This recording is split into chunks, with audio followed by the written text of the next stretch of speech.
Benvinguts i benvingudes a l'aula de gralla i timbal. Comencem! En l'anterior vídeo hem vist sobretot treball de canya, hem vist tot el tema de les articulacions. Recordeu que si no l'heu vist, doncs deixo per aquí un lletraret on podeu anar-lo a veure. Important treballar tot el tema de les articulacions. Un cop treballeu les articulacions amb la canya, podeu agafar la gralla i fer-ho. Però primer amb la canya. I avui treballarem els canvis de volum. Què és un canvi de volum? Un canvi de volum, bàsicament, és passar, per exemple, de fluix a fort, o al revés, passar de fort a fluix. Els exercicis que veurem a continuació, igual que l'anterior exercici, els farem amb la canya primer. I després agafarem la nostra gralla i tocarem amb la gralla, no abans. Però, Jaume, com es fa per poder tocar fluix, fort i canviar de volums? Jo pensava que la gralla només tenia un volum fort. Mentida.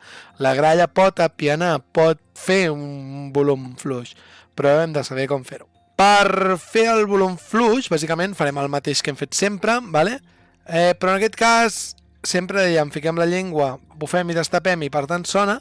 En aquest cas s'ha de controlar la sortida d'aire, és a dir, la pressió amb la que va l'aire i l'obertura de la nostra boca. Recordeu no apretar la canya, simplement d'aquí, apretem més o menys.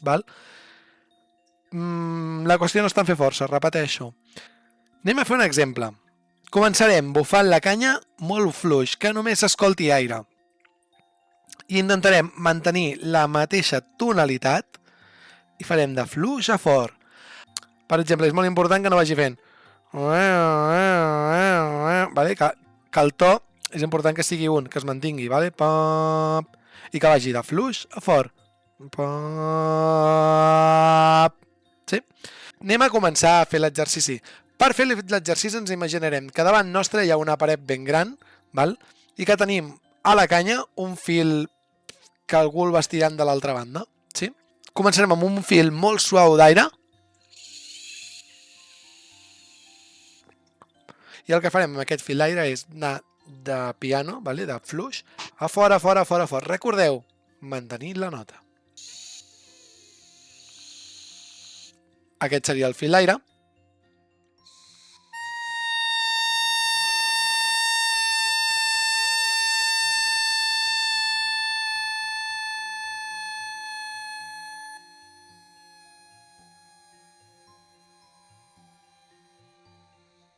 Ara que més o menys sabem com fer-ho, fem-ho amb la gralla. La gralla, al ser un instrument llarg, a diferència de la canya, ens hauria de sortir molt més fàcil. Amb la gralla us faré fluix, fort i fluix. Agafem, fem un sol.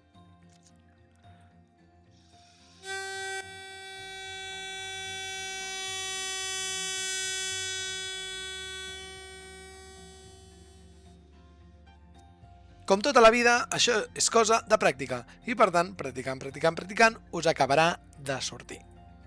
Comenteu-me sota el vídeo si us ha sortit l'exercici i com ho porteu, també si teniu qualsevol dubte. I el més important de tot, subscriu-te i m'ajudaràs a fer vídeos com aquest. Adeu!